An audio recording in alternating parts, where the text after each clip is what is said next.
তোকে এখন আমরা ঝোল করবো, শোনা, তুই কি বুঝতে পারছিস? হ্যাঁ, আরে বাবা, বিশাল স্টাইল।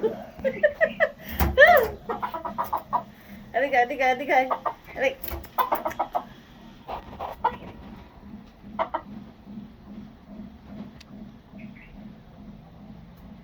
দেশি মুরগির ঝোল হবে আজকে আপনাদের সামনে। তো সাথেই থাকেন। এটা জবাই করে ঝুড়ে ফুটে রান্না কিভাবে করতে হয় সেটা আমরা প্রসেসিংটা দেখিয়ে দিব। মুরগির চেহারা দেখেন কি সুন্দর।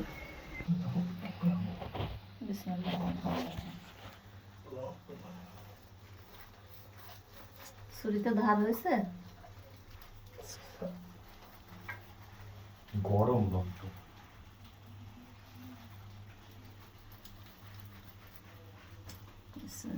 এই ছুড়ে পড়েছ, ছেড়ে দিয়ে না জানো।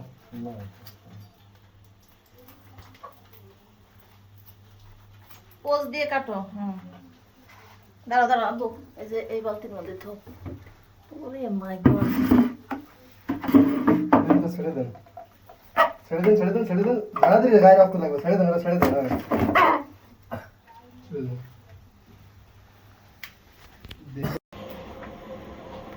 মুরগি এখন পরিষ্কার হচ্ছে। শক্ত না অনেক।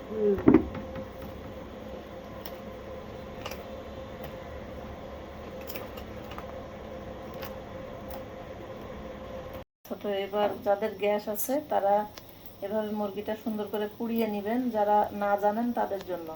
আর আরেকটা কাজ করে নিতে পারেন আপনারা, যে হচ্ছে এভাবে কিছুক্ষণ রেখে দাও ডানাটা। ডানা ডানা ডানা, হ্যাঁ। তো এইভাবে আপনারা হচ্ছে পুড়িয়ে নেবেন। আর যারা পুরাতে এরম বাঁচতে না চান, বাজারের থেকেই তো আমরা সব কিছু করে নিয়ে আসি, স্ল্যাটার করে নিয়ে আসি। তো দেশি মুরগি যেহেতু আপনাদের দেখানোর স্বার্থে আমি বাসাতে এই ভেজালটা করলাম, ঠিক আছে? তো আমি মুরগি কিন্তু বাইরের থেকে আমি মানে স্ল্যাটার করে কুটে স্ল্যাটার করে নিয়ে আসি, ঠিক আছে? তো এটা আপনারা আরেকটা কাজ করতে পারেন, গরম পানি করে হাঁস যেরকম পরিষ্কার করে, দেশি মুরগি তো হাঁস যেমন পরিষ্কার করে এরকম করে পরিষ্কার করে নেবেন, তাহলেও আপনাদের অনেক দ্রুত হয়ে যাবে, ঠিক আছে? গরম পানি একদম টকবক করে ফুটিয়ে মুরগিটার মধ্যে চুবিয়ে দিবেন, দিয়ে ব্যাস পরিষ্কার করে নেবেন। অনেক ইজি হয়ে এবং 5 মিনিটেই হয়ে যাবে। তো এখানে দেখতে পাচ্ছেন যে আমি এখানে দেশি মুরগি রান্না করার জন্য আমি নিয়ে নিয়েছি মরিচ নিয়ে নিয়েছি। এখানে প্রায় 15 থেকে 20টা মতো মরিচ নিয়ে নিয়েছি, যেহেতু আমি একটু ঝাল বেশি পছন্দ করি। আর এখানে নিয়ে নিয়েছি এলাচ, আমাদের কিছু এলাচ আমি ব্লেন্ড করব আর কিছু এলাচ তেলের মধ্যে দিব। এখানে নিয়েছি 1.5 চামচ হচ্ছে জিরা, এখানে নিয়েছি 1.5 চামচ ধনিয়া, আর এখানে আদা বাটা রসুন বাটা আছে। সব 1 কেজি 200 গ্রাম আমার মুরগি আছে। তো মুরগির মধ্যে আপনারা 1 কেজি অনুপাতে আপনারা সব মশলা আপনি হচ্ছে 1.5 চামচ করে দিবেন। দেড় হচ্ছে টিস্পুন করে দিবেন। আদা 1.5 টিস্পুন, রসুন 1.5 টিস্পুন, জিরার 1.5 টিস্পুন, ধনিয়া গুঁড়ার 1.5 টিস্পুন, আর হচ্ছে এগুলো দিবেন। এলাচ দিবেন হচ্ছে 3টা, আর 6টা দিবেন। 3টা দিবেন বাটা আর 3টা দিবেন তেলের মধ্যে। আর এই দারুচিনি 3 থেকে 4 পিস দিবেন, ঠিক আছে? আর ঝাল যেমন যে পছন্দ করেন ঠিক সেইভাবে আপনারা দিয়ে নেবেন। তো এগুলো আমি এখন সব ব্লেন্ডারের জারের মধ্যে দিয়ে দিব, দিয়ে এখন এগুলো আমরা ব্লেন্ড করে নেব। সাথেই থাকেন, আর এরপরে আমরা পরের স্টেপে চলে যাব, ঠিক আছে? এখান থেকে আমরা 3 থেকে 4 টুকরা দিয়ে দিব, আর পরে আমরা বাদবাকি রেখে দিব। পরে কি করব সেটা আমি দেখিয়ে দিচ্ছি। এখান থেকে এলাচ ফল দিয়ে দিব 3টা। এখান থেকে ধনিয়া গুঁড়াগুলা সব এর মধ্যে দিয়ে দিব। ধনিয়া গুঁড়া দিয়ে দিলাম, জিরাটা দিয়ে দিব। এখানে 1.5 টেবিল স্পুন জিরা আছে, জিরাটাও দিয়ে দিব। সব আমরা একে একে এগুলো একসাথে মিক্সড করে এর মধ্যে একটু মাস্টার্ড অয়েল দিব, দিয়ে দেন ব্লেন্ড করে নিব। তো দেখেন আমাদের মুরগিটা কিন্তু ক্লিয়ার হয়ে গেছে, আমরা পোড়ালাম, পুরো একদম বাছাকুটা কমপ্লিট। আর এখানে আমি একটু আলু রেখেছি, আর এখানে আমি একটু নারিকেল রেখেছি। আলু আর নারিকেল ওর সাথে মিক্সড করব। আর এখানে এই মশলার মধ্যে আমাকে একটু পেঁয়াজ কুচি দাও, 2টা মোটা মোটা করে পেঁয়াজ কুচি দাও। এর মধ্যে একটু পেঁয়াজ যাবে, পেঁয়াজ বাটাটা অবশ্যই আপনারা দিবেন, কারণ এটা হচ্ছে পাতলা মুরগির ঝোল হবে তো। তো পেঁয়াজ বাটাটা দিলে ঝোলটা একটু গ্রেভি হয়, মানে গাঢ় হয় ঝোলটা, ঠিক আছে। এর মধ্যে আমি একটু পেঁয়াজ দিয়ে দিব।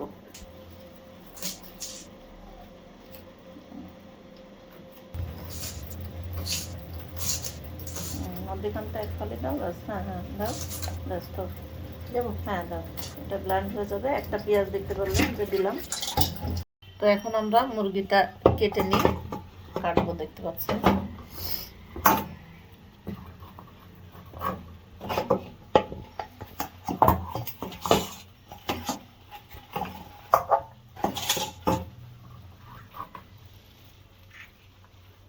মুরগিটা এইভাবে কেটে ফেলবেন, এভাবে কাটলে ভালো হয়। দেশি মুরগি তো একটু শক্ত হবে।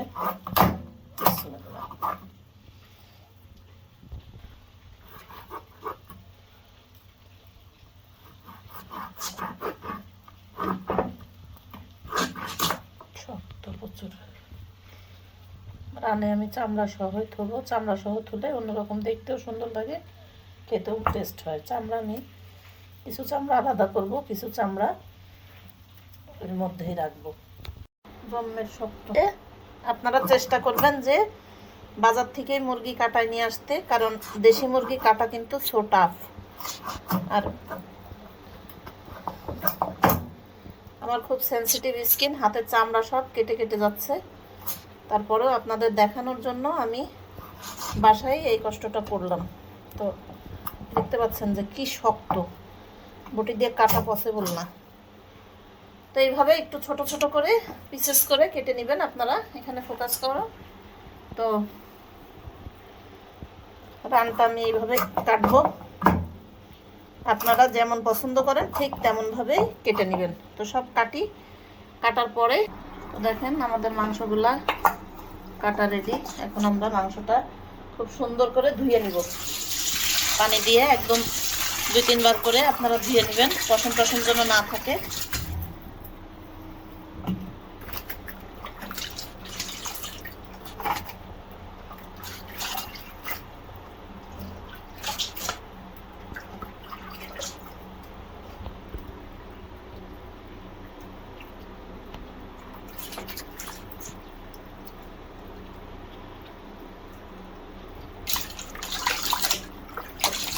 একটা ইম্পর্টেন্ট কথা বলি আপনাদের, যে মাংসটা কিন্তু পানি ঝরাতে দিবেন না। দেশি মাংস অনেক পানি লাগে, তো আমরা এক্সট্রা পানি দিব না। আমরা জাস্ট এরকম করে পানির মধ্যে থেকে তুলে আর একটা পাত্রে রেখে দিব, কিন্তু পানি এটাকে ঝরাতে দিব না, ঠিক আছে।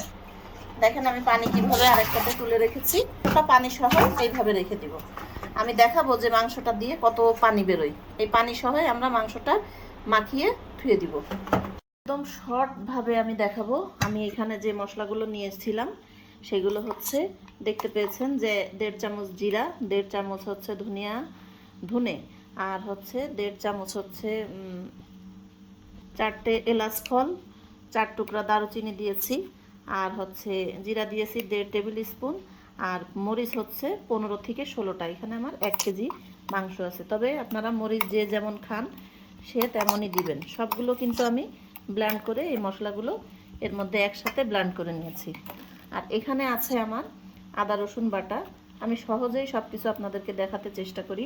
এখানে আছে 1.5 স্পুন আদা দিব, 1.5 স্পুন রসুন দিব, ঠিক আছে, টি স্পুন। তো এই মশলাটা আমি দিয়ে নিলাম, দিয়ে এখন আমি দিব একটু পেঁয়াজ কুচি। মানে এটা একদম বাংলা স্টাইলে গ্রামের মা চাচিরা যেমন রান্না করে ঠিক তেমন। এখানে আমি 1/2 কাপ পেঁয়াজ দিয়ে দিলাম। এবার আমি দিব, এখন আমি এটাতে পরিমাণ মতো হলুদ দিয়ে দিব। আমি 1 টিস্পুন হলুদ দিয়ে দিলাম। আচ্ছা, এবার আমি দিব একদম, এটা হচ্ছে ঘানি ভাঙানো সরিষার তেল। তো এটা দিয়ে দিব হচ্ছে ঘানি ভাঙানো সরিষার তেল। তো এই তেলটা দিয়ে দিলাম। এটা হচ্ছে আপনারা দিবেন 3 টেবিল স্পুন মতো।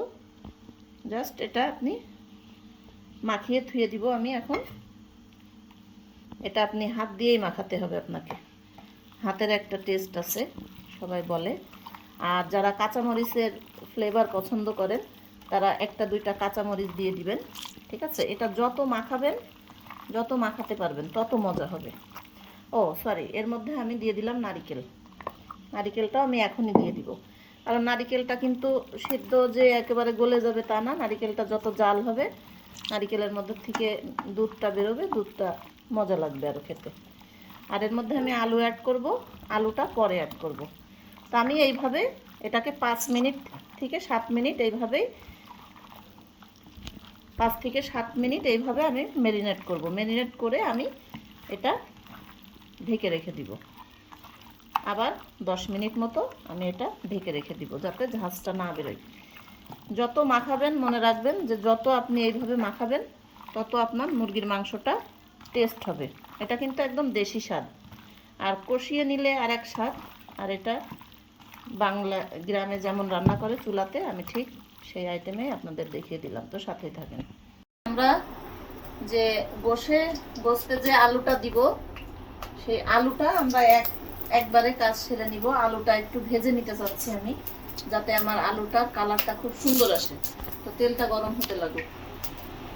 দেখতে পাচ্ছেন যে আমি একটু আলুতে মরিচের গুঁড়া দিয়ে নিলাম আর হলুদের গুঁড়া দিয়ে নিলাম। নিয়ে আলুটা ভাজলে এবং একটু লবণ দিবেন, একটু চিনি দিবেন, আলুটা ভাঙবে না, ঘুটে যাবে না, আস্তে আস্তে থাকবে। এভাবে আলুটা ভেজে নেবেন। তো আমি আলুটা দিয়ে দিলাম। আর আলু ভাজার সময় একটু বসে যে আলুগুলা দিবেন, এটা একটা টিপস, আপনাদেরকে একটা টেকনিক শিখিয়ে দিই, যে এই আলুতে একটু দিবেন, চিনি দিয়ে দিবেন। চিনি দিলে আলুটা একদম খাস্তা থাকবে, আলুটা কিন্তু ঘুটে যাবে না, ঠিক আছে? এটাও কিন্তু একটা টিপস। আমি আলুটা সুন্দর করে ভেজে নিব, ভেজে নিয়ে উঠিয়ে তারপরে দেখাচ্ছি পরের স্টেপ। একটা মিস্টেক হয়ে গেছে, সেই মিস্টেকটা হচ্ছে আমি কিন্তু যখন মাখিয়েছি তখন লবণ দিইনি, ভুলে গিয়েছি। তো এখন আমি 2 টিস্পুন লবণ দিয়ে নিলাম। যে যেমন স্বাদে খান লবণটা দিয়ে আবার আমি মাখিয়ে তাই ধুয়ে দিব। এদিকে আমি আলুটা দেখতে পাচ্ছেন যে আলুটা ভেজে নিলাম। আলুটা ভেজে তারপরে আমি আলুটা সাইড করে তেলগুলো সরিয়ে উঠিয়ে রাখবো। তেলটা ছিল, সেই তেলের মধ্যে আমি আবার মুরগিটা রান্নার জন্য আমি আবার তেল দিয়ে দিলাম। এটা কিন্তু আমি পুরোটাই সরিষার তেল দিয়ে রান্না করছি, আপনারা কিন্তু দেখতে পাচ্ছেন যে এখানে অন্য কোনো কিছু নাই। তো আমি এখন একে একে এই জিনিসগুলো দিয়ে দিব। এখানে এই এলাচের ফলগুলো একটু ছেঁচে নিয়েছি, ঠিক আছে? তো দারচিনি দিয়ে দিলাম। এটা আসলে আমার বলতে সমস্যা, দালচিনি, সরি। হ্যাঁ, আমার কিছু কিছু স্পেলিং কিন্তু সমস্যা আছে বলাতে, উল্টা পাল্টা বলে ফেলি, কিছু মনে করবেন না আপনারা। তো এখানে হচ্ছে আমি পেঁয়াজ বেরেস্তা করে নিব। এটার মধ্যে আমি পেঁয়াজ দিয়ে দিব, একটু পেঁয়াজ ভাজি করে নিব। মানে পেঁয়াজটা ব্রাউন কালার হলে আমি মুরগিগুলা এর মধ্যে দিয়ে দিব, ঠিক আছে? সাথে সাথে আমার পেঁয়াজটা দেখেন ব্রাউন কালার হয়ে গেছে। দেখেন এই গেজার মধ্যে থেকে এইভাবে তুলবেন, তুলে দেখবেন যে পেঁয়াজটা ব্রাউন কালার হয়ে গেছে। তো এখানে আমার যে গোশটা আমি করে দিয়েছিলাম সেটা আমি এখন এর মধ্যে দিয়ে দিব।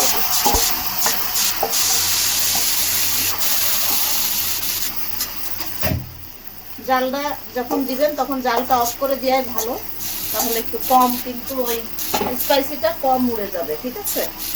তো আবার এই পাশে একটু দেখিয়ে দেবো যে এই পাশে দেখতে পাচ্ছেন যে আমি পানি ফুটাতে দিয়েছি।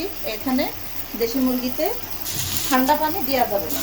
আর এখানে দেখতে পাচ্ছেন যে এই যে আলুগুলো ভেজে আমি কিন্তু আগে উঠিয়ে রেখেছি, জাস্ট আলুগুলো উঠিয়ে রেখেছি।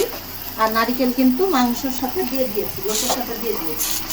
এখন আমি এটাকে ভালো করে নাড়াচাড়া করে দেবো। আর দেখতে পাচ্ছেন যে গোস্ত দিয়ে কিন্তু এই যে পানি বেরিয়েছে অনেকখানি, কিন্তু এই পানিতেই আমি চেষ্টা করব যে মাংসটা ভালো করে কষানো। আমরা খুব সুন্দর করে নাড়াচাড়া করে দিয়ে এটা ঢেকে দিব। 2-3 মিনিট পর পর এসে আমরা নেড়ে দিয়ে যাবো, যাতে নিচে দিয়ে না লাগে। এটা যত সুন্দর করে কষাবেন ভাজা ভাজা করে, ততই কিন্তু টেস্ট হবে।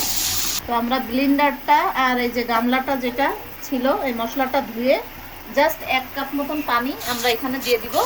দিয়ে নাড়াচাড়া করে আমরা ঢেকে দিব 5 মিনিটের জন্য। 5 মিনিট পরে ফিরে আসছি। গরম পানি আর যদি দেন তাহলে এই যে হাঁড়ির এই পাশ থেকে নেবেন গরম পানি, গরম পানি নিয়েই আপনারা এখানে অ্যাড করবেন, ঠান্ডা পানি অ্যাড করবেন না। দেখেন আমার মুরগিটা একটু বয়স্ক ছিল মনে হয়, তো মুরগিটা অনেক সময় লেগেছে। এখানে সব পানি এর মধ্যে আমি 2বার করে নেড়ে দিয়েছি, ঠিক আছে, 2বার এসে নেড়ে দিয়েছি। তো এখন আমি দেখেন মাংসটা একটু দেখবো সেদ্ধ হয়েছে কিনা। মাংসটা যখন কিনা সিদ্ধ হয়ে যাবে দেখবেন হাফ সিদ্ধ হয়ে গেছে আমার মনে হয়। হ্যাঁ, তো এখন আমি এখানে দুই দুই টিস্পুন সস অ্যাড করে দিব। সসটা অ্যাড করলে মুরগির টেস্টটা দ্বিগুণ বাড়িয়ে দেয়, আর হচ্ছে মুরগির কালারটাও অনেক সুন্দর হয়। তো এই সসটা আপনারা অ্যাড করবেন। আর যদি সস না থাকে তাহলে স্কিপ করতে পারেন, সমস্যা নেই। সস যদি না থাকে টমেটো কুচি করে কেটে দিতে পারেন, তাতেও কোনো সমস্যা নেই। টমেটোর পিউরি থাকলেও দিতে পারেন। তো আমি সসটা এই জন্য অ্যাড করেছি যে এটার কালারটাও সুন্দর হবে, টেস্টটাও অনেক গুণে বেড়ে যাবে। এই সসটা দিয়ে আপনারা একদম মাংসটা ভাজা ভাজা করে কষিয়ে নেবেন, ঠিক আছে। আর এই পাশে তো দেখতেই পাচ্ছেন যে গরম পানি আমাদের রাখা আছে। যতটুকু ঠিক ঝোলের পানি দিব ততটুকুই আমি পানিটা অ্যাড করে নেব। তো এই পজিশনে এখন আমি আলুগুলো দিয়ে দিব। দেখেন আমাদের মাংস কিন্তু কষানো অল্প বাকি, আর 2 থেকে 3 মিনিট আমি কষাবো। তো এটা আলুটা দিয়ে দিলাম। আলুটা একদম লাস্ট পজিশনে দিতে হবে, না হলে কিন্তু দেশি মুরগি আলুটা বেশি গলে যাবে। একদম কিন্তু কষানো হয়ে গেছে, ভাজা ভাজা করা একদম। তো দেখেন তেল একদম বেরিয়ে গেছে। দেখেন যত ভালো কষানো হবে ততই কিন্তু জিনিসটা মজা হবে। এখন আমরা একটু কষানো গোস্ত তুলে নিই, এটা আমরা কষানোটা খাবো আর ঝোলটা খাবো পরে। কষানো গোস্ত আমরা আবার পছন্দ করি অনেক, তো এটা আমরা পরে খাবো। আর এখন আমি ঝোলের পানি দিয়ে দিব পরিমাণ মতন। আমি আন্দাজে পানি দিয়ে দিচ্ছি, আপনারা পানি দিবেন হচ্ছে 1 কেজি মাংস যেহেতু এখানে আছে, আপনারা 1.5 লিটার মতো পানি দিয়ে দিবেন। যেহেতু এটা একটু মাংসটা আমার একটু সেদ্ধ কম হয়েছে, এই জন্য আমি একটু বেশি পানি দিয়েছি, আর একটু ঝোল থাকবে। তো এই পানিতে আমার মাংসটা সেদ্ধও হয়ে যাবে। তারপরে মাংসটা এমন ভাবে পানি দিবেন যাতে যতটুকু মাংস হয় এইভাবে ভালোভাবে পানির মধ্যে ডুবে যাবে, ঠিক আছে। তো হয়ে গেল আমাদের পুরো প্রসেসিং। এখন এই পানিটা কমলে একটু জিরার গুঁড়ো দিয়ে নামিয়ে দিব। তো দেখতে পাচ্ছেন যে আমাদের ঝোল এতটুকুই থাকবে। আর এই পাশে আমরা হচ্ছে জিরা একটু করে নিলাম, জিরা ভেজে নিলাম। এই জিরাটা গুঁড়ো করে আমি ওর মধ্যে দিয়ে দিব। আচ্ছা, তো জিরার গুঁড়ো দিয়ে দিলাম। জিরার গুঁড়ো দিয়ে বেশি ওয়েট করবেন না, জালটা নিভিয়ে দিবেন। আমাদের রান্না কিন্তু অলমোস্ট ডান। তো আপনাদেরকে দেখিয়ে দিই ঝোলটা কেমন আছে।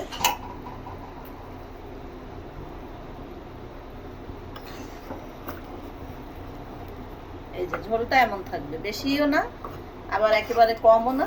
আপনারা এটা সিতাই রুটি দিয়ে খেতে পারেন, ভাত দিয়েও খেতে পারেন, সাদা ভাত দিয়ে, রুটি দিয়ে, পরোটা দিয়ে। এই মাংসের কোনো একদম দেশি স্টাইলে রান্না, এত সহজ আর এত মজার রেসিপি। আপনারা রান্না করে ট্রাই করে আমাকে কমেন্ট করবেন। তো সবাই ভালো থাকেন, সুস্থ থাকেন, আল্লাহ হাফেজ। আচ্ছা, তো দেখতে পাচ্ছেন যে আমাদের মুরগিটা হচ্ছে ডান। তো মুরগিটার কালারটা দেখে বুঝতে পারছেন যে কত লোভনীয় হয়েছে আর কত স্বাদ হয়েছে। আর স্মেলে তো মনে হচ্ছে যে পাগল হয়ে যাচ্ছি। তো এইভাবে বাংলা রান্না করবেন, একদম ইজি ওয়েতে, সময়ও কম লাগবে। তো সবাই আমার জন্য দোয়া করবেন, ভালো থাকবেন, সুস্থ থাকবেন। আর এখনও যারা আমার চ্যানেলটা সাবস্ক্রাইব করেননি তারা সাবস্ক্রাইব করে দিবেন। আর অবশ্যই কিন্তু আপনারা কমেন্ট করবেন, আপনাদের কমেন্ট কিন্তু আমার কাছে অনেক মূল্যবান। তো সবাই ভালো থাকেন, আল্লাহ হাফেজ, আসসালামু আলাইকুম।